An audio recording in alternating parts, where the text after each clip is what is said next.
And welcome into another episode, a live edition of the Calling It How I See It Sports Pod. Blake Terrence here with you, here to talk some Royals, and perfect timing because we have just witnessed one of the more exciting games of this long sustained streak of success that they're on. One that looked like it could be a bit of a sleeper, one you could start focusing on other stuff for the last few innings, but the Astros, they're paid to be there and to be competitive as well. They made it a game. Carlos Estevez gets the job done in the ninth. He always manages to put a runner on or two, it seems like, keep us on our toes. I'm really excited tonight, guys, to be joined by Jack Johnson of the Locked On Royals podcast. Big fan of the work he does. You can catch his podcast over on his YouTube, which is linked in his bio. You can also catch my podcast, including this one after we're done, which you can find on my YouTube. Spotify's in my Twitter bio as well. You can find me on TikTok as Spill the BT if you want some shorter clips as well. Jack, we're really excited to have you on tonight, man. Thanks for coming. Of course, man. Thanks for having me on. And talk about the perfect timing. I'm not sure my heart rate is slowed down after what we just saw in Houston. Didn't need to be that close. No, it definitely didn't. I was worried if Estevez struggled, we might have to be up extra late tonight because if that game had gone to extra innings, we know how long that can go on. We saw that a few nights ago. I said we'll kind of wait and see on the results of the game tonight, whether we want to spend any time on it. I don't think we can not spend a little bit of time on that game we just saw. I kind of want to start with Michael Wacha, though, because, Seth Lugo and Cole Ragans to start this year have been fine, but they haven't been quite as unhittable or, in Ragans' case, quite as available as they were last year. And yet Michael Wacha stepped up. And, tonight, I didn't actually check the box score, but his ERA might have crept back over 3 because it was right at like 2.98 before, and he gave up those 2 runs in the 7th. Schreiber held a run for him, I believe. And so, he's a guy who started the year as kind of viewed as a middle of the rotation guy, just a stability piece. But, even as the Royals' traditional aces haven't been quite as dominant as they were last year, they've had another guy kind of step up into that stopper role. The whole rotation has been good, of course. But, Jack, what are you seeing from Michael Wacha that's kind of let him step up and be probably – because, take, even just his real ERA aside, 7 of the runs that he's been charged with have been allowed by relievers. Now, there's a reason for that. There's a reason you charge those runners. It's not totally fair to a reliever to charge those runs to them either. But you take those runs out, he'd be at a sub-2 ERA. So really seems like he's stepped up into the lead role of all the good starting pitchers they've had. Well, you've gotten incredible consistency from Michael Wacha so far this season, and that's a major part as to why they felt comfortable giving him the contract extension. You have someone that's going to be pitching pretty consistently, you could argue, into his mid-30s. And that's incredibly rare nowadays with how many injuries there are, how many up and down seasons.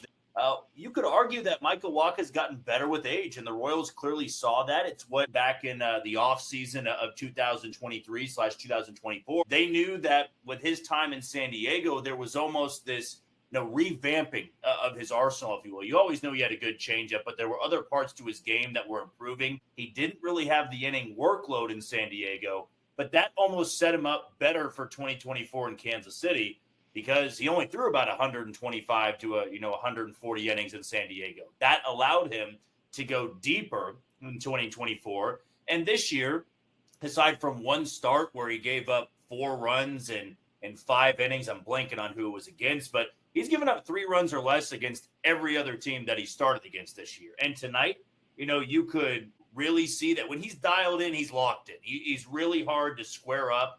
But I will say, to end this point on Wacha, that it was the same thing last year as well. When the wheels fall off in his start, they really fall off. And I thought that Matt Quatrero handled that tonight pretty well, that after he gives up a pair of hits, it goes from 7-0 to 7-1 to 7-2. Then you feel like, okay, we don't want this to get to 7-4, and now we're having to use Ursig and Estevez, in the 7th, 8th, and 9th inning. They still had to use them, but that would be one part of his game, and maybe that's more so on Quatrero and the coaching staff of, if you get 6 really good innings out of Wacha and he's at 83 pitches, maybe you just go to the bullpen at that point instead of trying to squeeze one more out of him. I understand tonight's a different story. You're up 7-0. Why the hell not throw him out there for another inning? If it gets away from you, you got John Schreiber ready to go. But to me, I would say that will probably be handled a little bit better toward the end of the season when guys are running on fumes a little bit. You won't see him maybe go the extra inning, but innings 1 through 5, man, he's been damn consistent. Yeah, he has, and they even had a great stat on the TV broadcast tonight that his ERA in the first 5 innings is under 1, but then after the sixth, it's above 9. It was, I think, almost near 12. So but that kind of segues into the bullpen, which tonight isn't necessarily the perfect night to talk about the bullpen because now Schreiber did come in and bail walk out a little bit, but Steven Cruz gave up his first couple runs, had the first rough outing of his season, but Irsay came in and saved that. Estevez gave up a runner, but retired all the other 3 batters he faced. So, to your point about is it really necessary to push him to the extra inning, the Royals lead the major leagues in innings from their starting rotation, and also because of that have the fewest innings pitched from the bullpen. So, that is what, a guy who maybe is capable of being dominant for 5 innings, but maybe doesn't have the gas to go as deep as Seth Lugo does, that's the luxury of having, a bullpen that's always seemingly rested because all the starters are reliable to at least get a couple turners through the lineup, but then also the amount of guys that they've had be effective. They've had Steven Cruz and Jonathan Bolin and Evan Sisk were good when they came up. It's not just been the guys we were counting on. They really haven't had a whole lot of weaknesses in the bullpen, so it all kind of cohesively comes together there. It really does. I mean, tonight was maybe the downside of having to use the bullpen in some uncomfortable spots because they've been so consistent all season long. And John Schreiber's been really good in the spots they put him in. Steven Cruz had been very impressive up until tonight. And that's almost, the upside and the downside of Steven Cruz is he's as good as what you saw against this final hitter, which is, just destroying somebody on 3 pitches and you put him away with 100 miles an hour. But the downside is, when he's really wild, he can be really wild and cost you a couple of runs. And that's where tonight, where have you seen over the better part of 2 or 3 weeks, the rotation and the bullpen have gone hand in hand. You get 6 really good innings from one of your starters, and you get 3 really good innings from whoever it might be in the bullpen. And that's a very good recipe for success. And what has been a good sign of late, though it hasn't been perfect, is the offense in certain spots in the lineup have started to come around a little bit. And I feel that when this team truly hits its ceiling, whether that be adding another player to this lineup, outside the organization or within, and you got everything working together, that's when you're going to be able to see what this team can truly become. I don't know if we've gotten there yet. We are seeing the good version of them, but to win the American League, to win the World Series, as you know, Blake, you got to separate yourself. And even in the AL Central, they haven't separated themselves. I mean, it almost feels eerie that both Cleveland and Detroit are winning in similar ways to the Royals. You get a good outing from your starter, you lock it down with your bullpen, the offense gives you just enough. Unlike Detroit, though, tonight, who put up 14 runs on Boston, which is just crazy to think about after what the Red Sox did over the weekend. But getting all those things going hand in hand, it is a sign of what could possibly become this team. Of can you get the offense, maybe not to give you 7 in the first 3 innings, but give them 4 or 5. If Michael Wacha can give you 5 or 6 and the bullpen can have a clean inning in the 7th, 8th, and 9th, they're going to win a lot of baseball games. And that's what I'm excited to see once they can truly assemble this roster the way they want. All right, well, let's talk about how to do that because we've got a couple comments already alluding to one. I like this tongue-in-cheek one from Jacob. He wants Brent Rooker back in Kansas City so bad. I try not to think about that one too much. Now, good one here, too, from Jacoby talking about how he's going to lose his mind if Nick Lofton is not up in Kansas City in the next week. And, my broader point that I want to make here, we can go into a couple specific players. Y'all can feel free to keep chiming in. We love reading your comments. Nick Lofton could be somebody who benefits from this. But when you're talking about smaller ways without making a big move, which probably won't come for a while, that you can upgrade the roster and become that best version that you're talking about there, Jack. I feel like there's some low-hanging fruit would be one way to put it, or some relatively painless opportunities for some addition by subtraction. Or another way you could think about this is in certain roster spots, the bar for how they could improve or what would constitute an improvement isn't all that high. The pitching staff has been more or less unproblematic, so feels weird to kind of start there. But you've got Anel Serpa and Chris Stratton in the bullpen. They have almost identical ERAs. Serpa's honestly might even undersell how much he's struggled because I think he's allowed at least two, if not more, of Michael Wacha's runs that have been charged to him. So, and then more, I think, presciently on the offensive side, uh, people noticing how Nick Lofton's putting up high OBPs in the minors. I'm not sure how for real that is, but then you look at just some of the spaces that they could upgrade. Nick Lofton, if he comes up and is just able to spell Michael Massey a little bit at second, Massey, of course, homered tonight, so maybe he's starting to break out of the slump that had everybody talking about, was it time to send him down? But sure, it couldn't hurt to spell him a few times whenever you face a lefty and get Lofton in that rotation that India and Garcia are having between the different positions. But, the broader point is when you have guys like Hunter Renfroe who are essentially not contributing. He's not hitting enough to be any sort of pinch hitting option. His defense isn't good. He's not an asset on the bases. I feel like there's a lot of opportunities for relatively simple upgrades where you don't need somebody to be a major impact. You don't need him to hit the ground running and take over the middle of the order spot like Jack Caglione you hope would, or a guy you traded for. You just need these guys to come up and be more valuable contributors in their specific roles.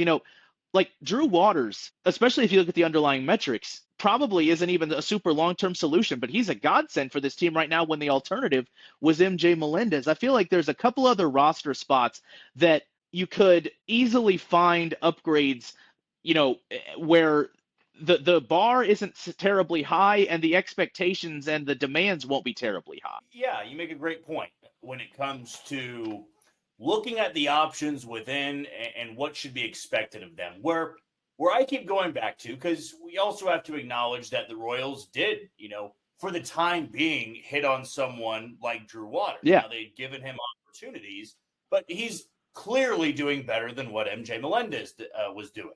And that was the whole argumentative point for the first month of the season, which is call somebody up to replace MJ Melendez because they can't do worse than what he's doing.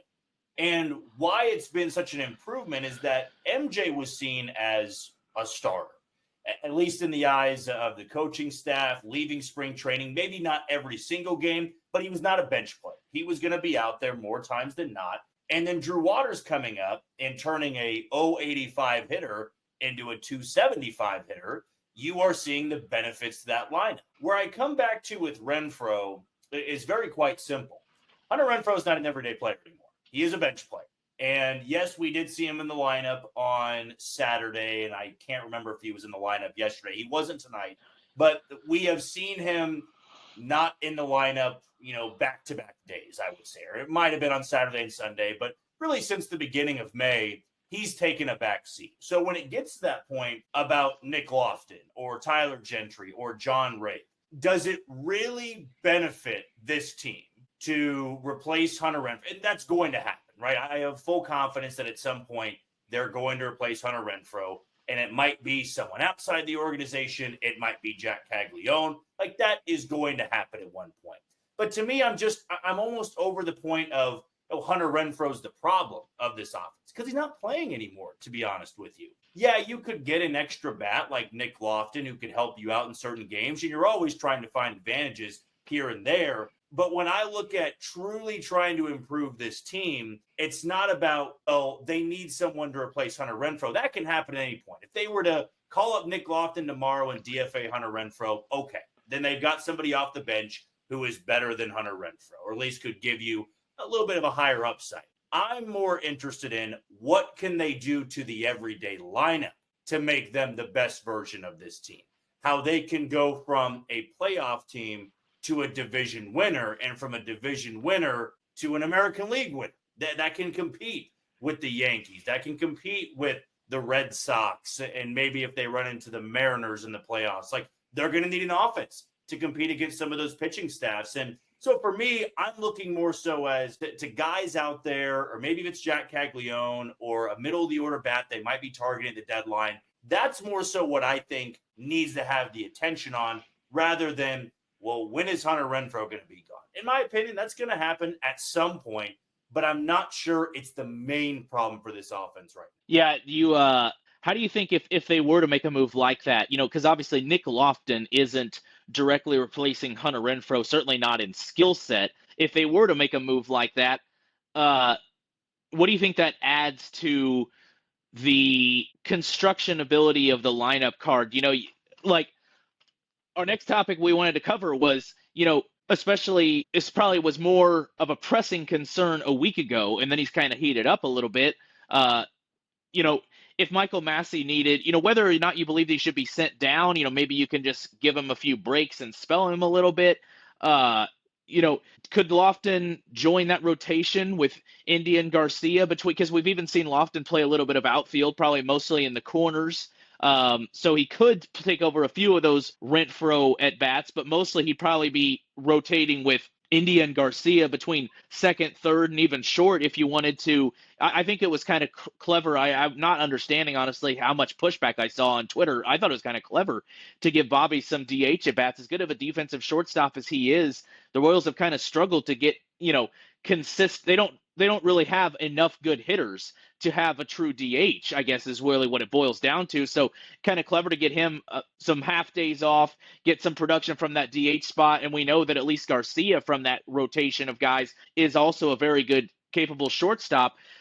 You think they could add some value to the everyday construction they can use for the lineup card to add a player like that who's versatile, who you kind of know what he is as a hitter, which Garcia's sort of separated himself, but you could probably expect, especially if his newfound plate discipline is for real, you could probably expect Nick Lofton to do something similar to what Jonathan India has given you. Do you think that adds value to the day-by-day operations of the major league team if they make that sort of move soon, and maybe Caglione comes up later? Maybe Kevin Biggio can go down if they feel like they have more utility there with Lofton up, that sort of thing. So maybe how do you feel about that? Well, I would say that Nick Lofton's versatility is his strongest attribute, and it would help this team to an extent. But I do wonder where the at-bats would come, mainly with the way that Michael Garcia has been playing. That Jonathan India is going to be in left field, and if he's not in left field, he's at third base, which means Garcia's likely at second base, or he's in center field, though we haven't seen him there since the middle portion of April. Michael Massey's going to be out there more often than not. He's been hotter of late. Drew Waters is playing pretty much every single day, and Kyle Isbell's hitting about 285 to 290 over his last 30 games. Yeah. So if you are to bring in Nick Lofton, yeah, he might do better than Kevin Biggio. It's certainly a possibility. His numbers from last year wouldn't really indicate that, but who knows? New year, more experience, more maturity at the big league level. It's always possible. But right now, they've got a lot of guys that are playing multiple positions, so they have that versatility. And I just don't know where you could pencil in Nick Lofton other than nights like tonight. And if you are a fan that says, well, I'd rather see Nick Lofton over Kevin Biggio, hey, I can't fight you on that. I can understand that reasoning of, well, I want to see Nick Lofton in that spot over Kevin Biggio. They do basically the same thing. Kevin Biggio's hitting sub 200. He does get on base at a higher clip than Nick Lofton does, but maybe Nick Lofton has a better hit tool at this point in his career. I mean, Kevin Biggio bounced around 3 teams last year. He might be nearing the end of his everyday playing career. It probably already is done, considering he's a role player in Kansas City. But if Nick Lofton is the answer, well, he's going to have the bar, at least, of being Kevin Biggio. And that's not just getting on base at a 320 clip or 330. That means he's going to need to play left. He's going to need to play right. He's going to need to play third, second, and first, and not just play those positions, but play them well. And if the Royals are confident he can do that, then I could see that move happening down the road. But to look at some of the guys in AAA and say they are the solutions to a struggling offense, I would just go back to the track record of last year. Because even last year, the Royals didn't view any of those guys as true improvements for the lineup. John Rave's been available. Sorry to cut you off, but I just have to keep making this point because people miss it all the time. John Rave has been available in 2 consecutive Rule 5 drafts after plenty of experience in the high minors at AA and AAA, and nobody's taken him. So, I mean, I don't know what I agree with you. I don't get a lot of the rage for some of the outfielders down there. Tyler Gentry's not really hitting. There doesn't seem to be a great solution for Hunter Renfroe directly in terms of replacing his skill set right now. And I do imagine they'll give one of those guys a shot at some point, but I would maybe hold off on the big time expectations, because what we've obviously seen over the course of history is that AAA numbers are not always going to translate to the big league level. Incredibly high on Jack Caglione, as most Royals fans are, but his 320, 330 average with a 170 WRC plus is probably not going to happen at the big league level this year. There's going to be some growing pains. And, I was told this once not long ago from someone involved in baseball that, it's a sport that gets a lot of attention from people you're not even familiar with, I guess, for lack of a better term. Like when you talk about the front office and you talk about scouts, those people watch those guys every single day. They are very aware of these players, what they can and cannot do, where for us, looking at box scores, looking at cool highlights, maybe you see those players at a game or two, that's not truly evaluating the player. And so I've tried to listen more so to the baseball side of things of, if you have a 26, 27-year-old prospect and there is a clear opening at the big league level and they're not getting called up, there's a reason as to why. They're not just doing it to spite the player.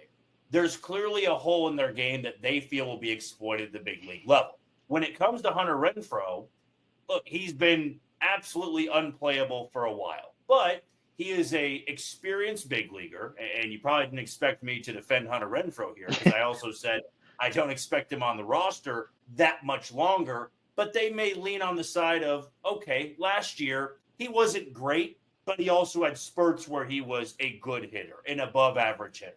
And you keep those guys on your bench maybe longer than you have to. They're paying the guy as well. That has to factor in a little bit.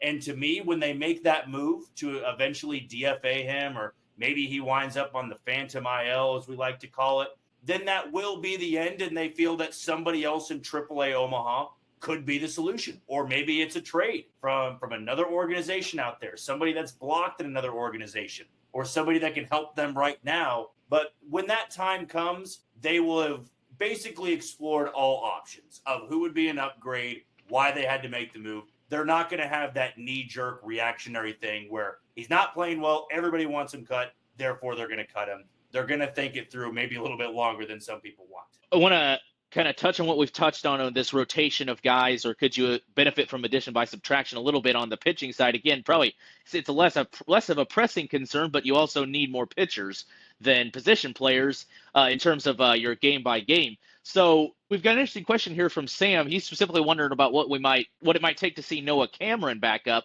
or maybe he's a trade candidate. Yeah, I mean, for sure. If the Royals end up making a trade for especially a bat, if it's a Paul DeYoung trade, that would probably be some prospect we've never heard of in the lower minors. If it's somebody with control past this year, or somebody they expect to be an immediate impact bat in the middle third of the order, yeah, I think Noah Cameron would be. If you told me they made a trade like that and Noah Cameron was not involved in it, then I'm either worried they gave up somebody, which honestly, he'd probably be the guy would be the second least interested in giving up after Caglione. So if you told me they were to make a trade like that without giving him up, I'd either say they got a steal, or I'd be terrified they did something crazy. So I think definitely he's a trade candidate, whether we want to hear that or not.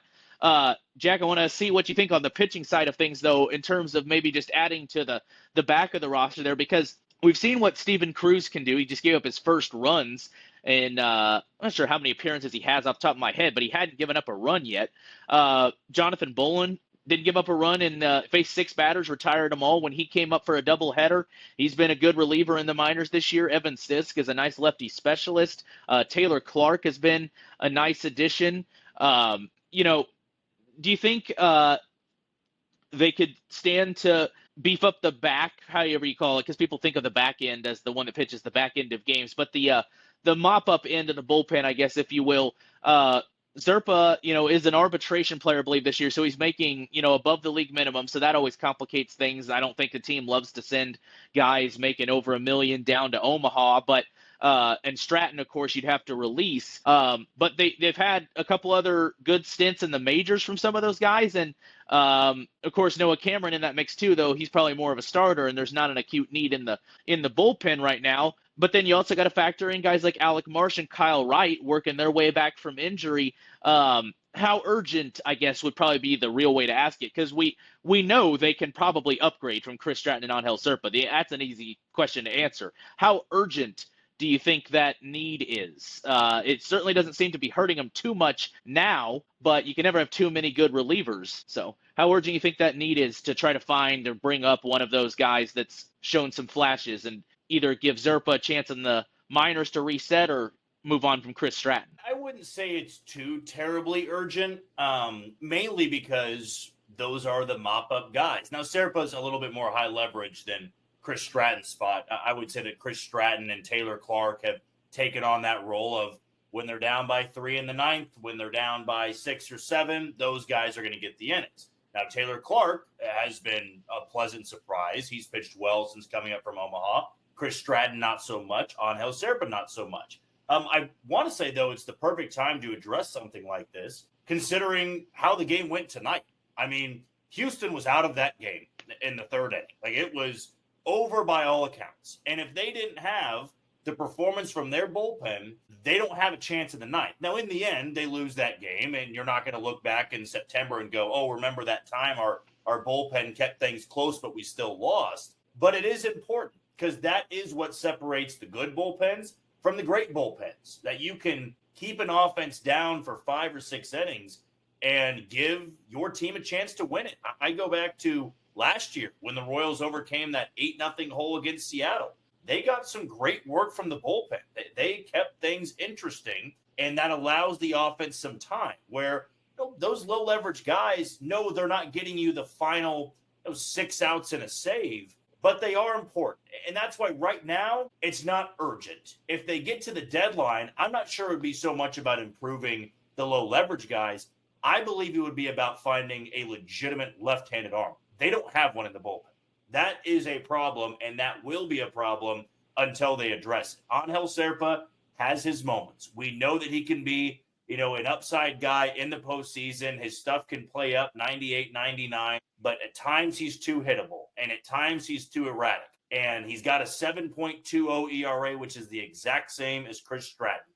You can't rely on those guys in big-time moments at this point in time. And the Royals are going to have those moments on the season where it's bases loaded and 2 outs, and there's a left-handed hitter coming up, and you just need 1 out from somebody in the bullpen pitching from the left side. Serpa has gotten those opportunities. It hasn't gone well. Chris Stratton wouldn't get those opportunities, of course. Sam Long got those opportunities. It didn't go well. Evan Sisk didn't really get those opportunities, but he didn't have much of an opportunity to begin with. He only pitched a few innings. Maybe it is Sisk. Maybe you have to go after somebody who's a lefty specialist where he is just used for spots like that, but it will need to be addressed at some point, or some left-hander is going to need to take that role. Who knows? Maybe it's Noah Cameron coming back up and he takes on a bullpen role and can work multiple innings. But that absolutely has to be addressed, because you can't go into the trade deadline, or you can't go into the last half of the season and the postseason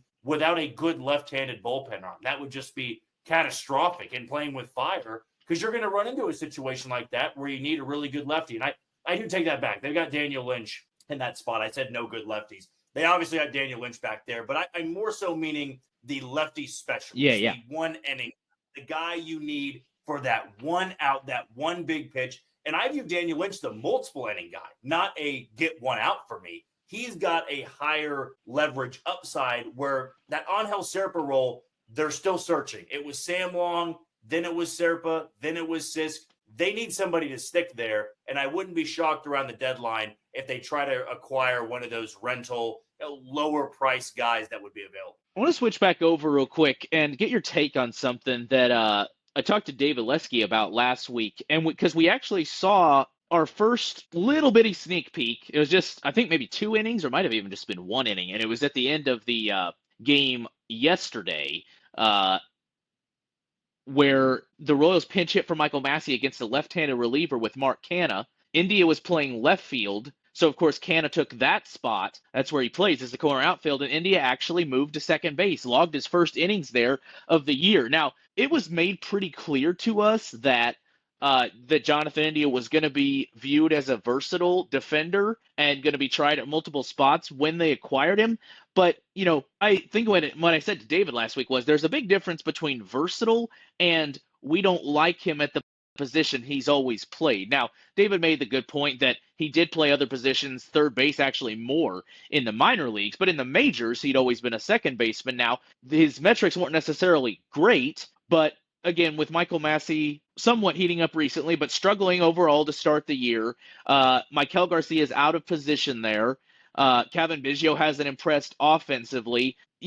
Does it? I won't say, do they need to make him the second baseman, but doesn't it seem like that needs to be at least part of his skill set still? What do you think's going on there, and how do you feel about his, basically not playing his original position at all until very recently? Is that something you think they need to, whatever it is, their own issues, they don't want him settling back in? Maybe he didn't like playing there. Do you think they need to make sure that toolkit or that tool is still in the toolkit? Like to see them every once in a while try to stick at second base for a few games, but Matt Quatrero's been very clear that you have a guy that was worked out in spring training at multiple positions. He played in left field, he played at third base, and Michael Massey got a little bit of run in left field, but not really. And at third base, and when I was down there in Surprise, he wasn't really over at third base. So they made that move of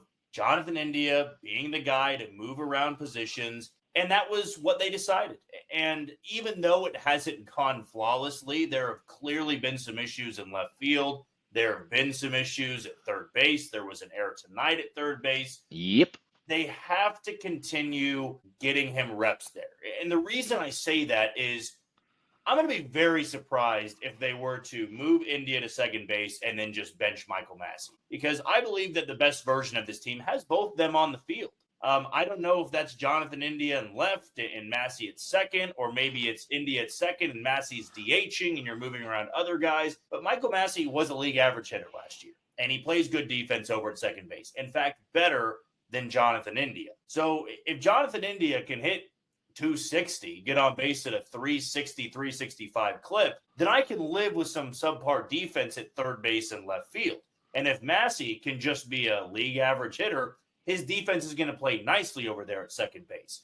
But I don't get this sense that the Royals are going to move him back to second. They really had to on Sunday because there were no other options. I mean, he had to play there considering Mark Canha was in the game, Renfroe was in the game, and India was back on the dirt, and you weren't going to move Garcia, I believe, off of third base at that point. So it just felt like that was going to be the move. They didn't need to move Garcia over to second base so that India could play third. It was the last inning that they were out there defensively, so it felt like the right time to move it. But I just don't get that sense that they're going to do that moving forward. I believe that he's going to see the majority of the time in left field and third base, and Michael Massey's going to be over there at second base. If it gets to crunch time and it's really becoming an issue defensively for Jonathan India, then I could see a world in which Jonathan India just starts DHing more. Like if you are getting into the heat of a playoff race and left field defense is becoming detrimental, then yeah, you might need to DH him, and you have Kyle Isbell in center and Waters in left, and then who knows, maybe Jack Caglione in right. I mean, if Jonathan India is going to be a DH at that point, well, somebody's got to play right field, and it might be someone like Jack Caglione because Vinny's not playing there, Salvy's not playing there, and DH would already be occupied. So that's how I'd see it going over Jonathan India playing second base and Michael Massey getting relegated to the bench. We got a couple of questions here asking about potential guys to trade for. This one's kind of interesting. Somebody asking about Heston Kjerstad from the Orioles. Of course, they're off to a miserable start, though I think a lot of people probably had them projected to finish ahead of the Royals in the standings, so I'm not sure that they would sell. I think we ought to have a whole podcast maybe closer to trading season where we really delve into this. But since we're getting some interest there, I I guess I'm curious where you think a new bat, just in general. I think Kerstad is probably a little ambitious. If you want somebody from Baltimore, and if they don't turn around, Cedric Mullins is probably a more attainable guy, and he honestly probably fits the Royals' exact needs a little bit more because he's a top of the lineup hitter that allows them to maybe lengthen the lineup and move put Garcia in the 4-5 hole. So, but if they were to trade for a bat. I'm curious who you think is, I guess, most affected by that because it's obvious, obviously that at that point Renfro's probably off the roster, but who do you think it affects of the guys who have been and are the most everyday hitters? Because clearly you reshuffle the lineup at that point. So if you're to trade for a guy who hits, let's say, just in the top half of the lineup, 1 through 5, who do you see that impacting the most? Maybe that's something we can talk about big picture now as we look ahead, because your point about Massey is a valid one, and also like you need some left-handed balance to the lineup too. So huge to have another left-handed hitter in there, but that could. I think if they trade for a bat that fits in the top half of the lineup, he could be one of the guys most affected too. That could be bumped down at least to the lower half of the lineup. Who do you see being most affected if they do acquire a new everyday player? Well, it would obviously come down to what position that player would be playing. They're not moving, Bobby Witt Jr., of course, and Salvi and Vinny, the regulars we always talk about. But you would look to that outfield. You would look to the 3 spots there and wonder if they bring in someone who is going to be the odd man out. And I know for a fact they absolutely love Kyle Isbell's defense, and viewing him in that way of, if you can just be a league average bat, I sound like a broken record because I've always brought it up. But right now, he is playing like a league average bat, and that's valuable in the 9 hole. So I don't see a world in which they would be moving him out of that spot unless he would be going on a bad slump where he's becoming unplayable again and the defense just isn't worth it. That, a name like Cedric Mullins comes to mind. That would be enough to maybe move Kyle Isbell to the 4th outfield spot. Drew Waters is another name that we're going to have to keep an eye on. I mean, is this what Drew Waters is going to be? Is he going to be a 270 to 280 hitter for the rest of the year? The advanced metrics would tell you no. They would tell you that there's going to be some regression and unfortunately might be some severe regression. So if you go after a corner outfield bat, I'd probably say Drew Waters would be the guy moved to the bench at that point. They're not moving Jonathan India to the bench. And unless Kyle Isbell goes on a bad slump, as I said, I don't see them moving him to the bench. They could also have a world in which Kyle Isbell and Drew Waters platoon a little bit in center field because Waters is a fine defender as well, despite his gaffe out there in right field tonight. But that's what I view them targeting. I feel they're going to go after a corner outfield bat or just somebody that can play all 3 outfield spots. I'm not sold on what's out there. I'm really not. There's not a perfect fit for this team, but I'm very confident they're going to be aggressive at the deadline, if they're in it, of course. If they're in it, I would imagine because they didn't land a middle-of-the-order bat in the offseason, they're going to try to do it again. I can also tell you that their goal would be to get somebody with multiple years of control. They're not very high on rentals unless it's basically a player to be named later, like they had last year with Paul DeYoung. They're fine for the rental in that regard. But when they're going after a big piece, if they are going to be trading away pieces from their system, they want somebody that's more than just a rental. However, there might not be that perfect fit, and those prices might be too high. They love their farm system. They want to continue to build that farm system, but you're going to need help if you're going to beat the Yankees in October, or you're going to beat Detroit or Cleveland in October. You got to have some big-time pieces, and there are guys out there, and they're going to need to, swing their weight around a little bit to try to go against these heavy hitters that are going to be aggressive. There's a few names that come to mind. I mean, Taylor Ward was my golden goose, if you will, in the offseason, but now it's not looking like that too much. You look at Baltimore, they are that intriguing team because they're not supposed to be this bad. And if they are sellers, there are talented guys on that roster. One of the names I brought up today, and it was, just a firestorm, if you will, in the comments, and it was Ryan O'Hearn. Like, Ryan O'Hearn's going to be a free agent at the end of this year. He's going to turn 32 in July. he is a platoon hitter in Baltimore, but he's been very effective since leaving Kansas City. And in my opinion, I'm not letting the scars of 2019, 2020, 21, and 22 affect my opinion of him now. Like, if the Royals were to acquire him and not give up anybody in their top 10 in the farm system, I believe that's an upgrade to play against right-handed hitters, because you see a lot of righties anyway out there. And if he was your right fielder or your DH, that helps your lineup out a little bit. Cedric Mullins would be my main piece there. I would love to see them target someone like Cedric Mullins, because I feel he's a better fit than anybody else out there. Kjerstad, you'd have to give up top prospects for, is the thing. Yeah, absolutely. I mean, Heston Kjerstad is still young, and the Orioles aren't ready to give up on him. Cedric Mullins, he's going to be a free agent.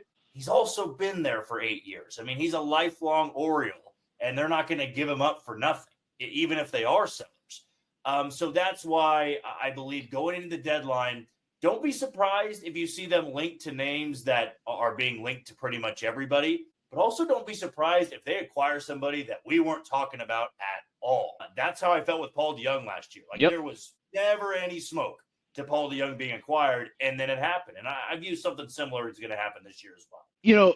Again, I think love to have you on against, when it gets a little closer to trade season, we can try to actually maybe put together some scenarios. But another one thing I've been kind of wondering about, do you think generally these sorts of things are more off-season moves, but do you think as a way to maybe figure out this sort of rotational that you can also sort of see as a logjam at times, that these guys that play multiple positions, if let's say Nick Lofton does come up relatively soon, whatever the corresponding move is, and he, whether it's second, third, or again, just part of the rotation, he's also a competent bat. I think he could, in a best case scenario, be essentially what Jonathan India is expected to be, a okay average hitter, elevated by some walks, good OBP, not a ton of power, but good versatile defender, good base runner.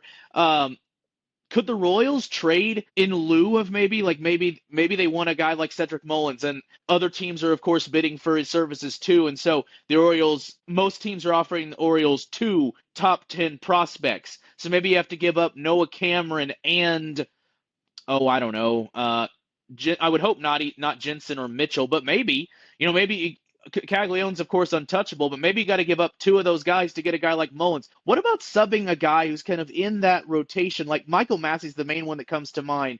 I would have even said Garcia, because he was kind of a tweener with his bat not playing, but it seems pretty irreplaceable at the moment. That would be like robbing Peter to pay Paul.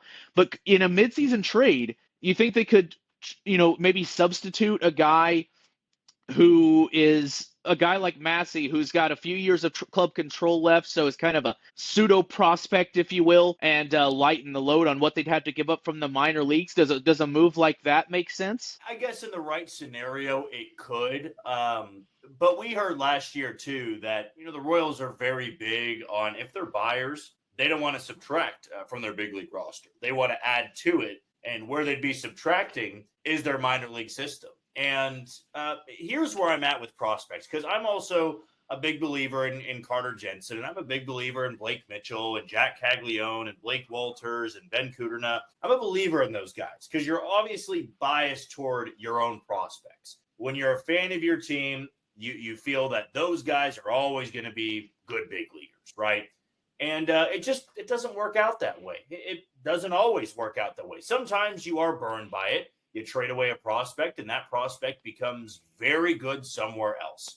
I just don't know if that should be, instilling fear in the Royals front office. And I know it's not, because last year they traded away their number 2 prospect in the system to get Hunter Harvey. And Hunter Harvey's battled injuries, and Caden Wallace hasn't done much in the Washington organization. That just happens in baseball. So if they got to the point where they wanted to get Cedric Mullins, and the Orioles put their foot down and said, well, we want one of those catchers. We want either Carter Jensen, Blake Mitchell, or Ramon Ramirez. And we want Noah Cameron. I don't believe the Royals should not pull the trigger because they're fearful of those guys shining in Baltimore. You got to know if it's the right fit for you, which is also why they like guys with multiple years of control. If they don't work out this year, you still have a chance to make it look like a good trade. That's why with Lucas Erceg having 4 or 5 years of control, it was a home run type of deal. Because even if Will Klein and a couple of the other guys that were traded over, I think it was Jared Dickey as well, who was the outfielder sent in that trade. Like, if they turn into something for the Athletics, okay, you still have 3 or 4 more years to make it work with Ursig. With rentals, you got to make it work that year.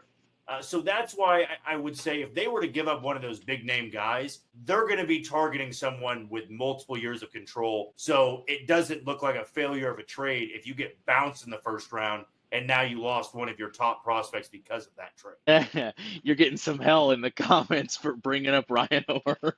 I mean, honestly, people were talking about wanting Brent Rooker back too. Why do we got to bring up back all these old scars? Oh man! All right, I want to focus on what we've liked and what we've seen and what it reminds us of a little bit for the last couple minutes here. We're talking to Jack Johnson, the Locked On Royals pod. I get a lot of 2014 vibes from this team, Jack. What do you think? Because, honestly, the rotation might even be a little more talented inning for inning, but just as deep. They had 5 good starting pitchers that year. That was Giordano Ventura's rookie year. Bullpen, they may not quite have a dominant person on the level of HDH, but they actually might have a deeper bullpen, and especially when we're talking about guys who've pitched well, who've come up and come back down from the minors, who can't even crack the roster yet. And then, of course, I feel like what a lot of people forget about 14, because it gets all wrapped into the narrative of how 15 completed everything and made it all worth it. The first half of 2014 was actually kind of a dark time, because that looked like you're about to lose the James Shields window without making the playoffs. The offense was pretty terrible. The Moustakas hadn't established himself yet. He still kind of looked like a bust. It wasn't a very good regular season for Eric Hosmer. The offense, of course, picked up in the playoffs, but they were still led by their pitching. And, I don't know that this team, especially in the outfield, because you still playing guys like Renfroe and Canha out there, Waters committed an error, India's not been great in the outfield. And then even on the infield, of course, you've got Bobby and Garcia, who are consistently very good, but you've had some moving parts there. So I don't know if it's quite the level of defensive team that team was, but you talked about the errors we saw. We focused on the India error and the Waters error, but there was a double play turn that was even more impressive than those were bad. So I'm feeling a lot of 2014 type vibes from this team. I worry about this team, the way they're hitting, their ability to stay in it all year, but I would not want to face this 2025 Royals team, if they make it to the playoffs with their pitching staff, kind of like that 2014 team. You getting any of those same vibes over there, Jack? I would say a little bit, just because they've won a lot of games this year because of a strong back end of the bullpen. I will also say that, the back end of the bullpen, as you're fully aware of, Blake, and as I know everybody listening is fully aware of, they were automatic. I mean, there was never a point in the 7th, 8th, and 9th inning, if Herrera, Davis, and Holland were on the bump, you thought anybody was going to come close to even overcoming a 1-run deficit. Yeah. I have my concerns a little bit about maybe some of those inefficiencies with Carlos Estevez. I'm not overly concerned. He looked good tonight after the leadoff single to Altuve, and he's gotten the numbers this year. I mean, he's gotten 12 saves and 14 opportunities, and one of those blown saves was with the ghost runner rule in Milwaukee. Ursig's been their version of Wade Davis. My question would be, who's that 7th inning guy? Is it John Schreiber? He's been very effective. Is it Daniel Lynch? Is it Hunter Harvey when he comes back? Those are all things they're going to need to iron out. But I don't know if I'm there yet for as good of a bullpen, because that was one of the greatest bullpens we've ever seen. 3 different relievers with a sub-1 ERA. That's just... Oh, yeah. It was ridiculous. And all of them were pumping upper 90s with devastating breaking pitches. It was ridiculous. The rotation, I mean, I always loved and thought the 2014 rotation was one of the better ones I ever saw. Yeah. I mean, you had the inning workload of Shields. You had the firepower with Giordano Ventura. You had the steadiness of Guthrie and Vargas. And Danny Duffy was a very good number 5 starter for them.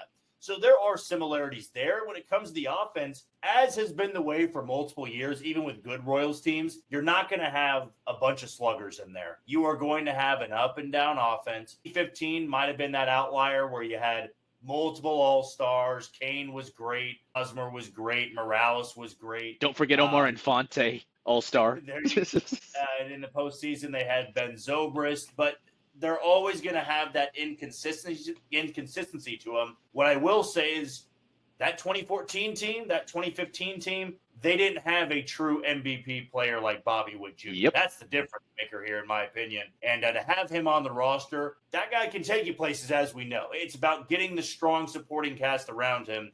And if they do that correctly at the deadline and can play well down the stretch, they are not going to be that Cinderella team that you're looking at in October. You're going to be looking at them as one of the true threats in the American League to get to the World Series. Yeah, it almost seems like I listen to so damn many podcasts. I forget who said it now, so I wish I could give credit to where, because I heard the idea, but it almost seems like it could be more comparable if we're going way back to more like the 85 team, because they've got some young gun pitchers in Cole Reagans and Noah Cameron that's flashed. Offense was in 85. A lot of people may not remember, but wasn't that good. But what they had, was a player who, as much as a baseball player can, which is less so than the other American team sports we love, but they had a player who could do what George Brett did. Like Bobby, I'm waiting for Bobby Witt Jr. to have a Game 3 of the ALCS in 1985. I mean, we're both Royals nerds here. I'm sure you know what I'm talking about. That was a game where I think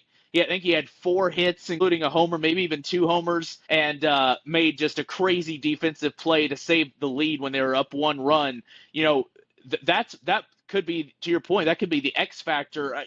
Bobby kind of, sort of was that last year. Like in the Orioles games, in at least one of them, he drove in the only run in the 1-0 game, and he was pretty effective in the Yankees series. But I still feel like we kind of like Patrick Mahomes, we're waiting on him to sort of take it from like the regular season production to the postseason heroics that create, legends and stuff. I feel like that is coming down the pipeline, whatever year it happens. Absolutely. He's going to have his opportunities, and it didn't go the way many people had thought, the way that he had thought in his first chance at the postseason. But getting him back there as many times as possible, you're going to see one of those performances that we all remember in Royals history. And he's just such a talented player. And when he's going well and when he's red hot, he's as unstoppable as anybody in the league, as the best players in the league. And if it wasn't for Aaron Judge, once again, doing Barry Bonds-like stuff, he would be the front runner for the MVP award in the American League side. There's still time. But, to get him back to October, another opportunity to overcome what he did last year would be a great thing for this season. Of course, going deep in the playoffs is number one, and he would care more about that than his overall numbers. But we know he is more capable than what he did last. Jack, great stuff, man. Let's do it again soon. Of course, man. Happy to join anytime. Appreciate it. Thank you all for tuning in, and keep an eye on the YouTube and the Spotify. We'll be uploading this and all the content we record here on Twitter. Stay tuned to the Calling It How I See It Sports Pod.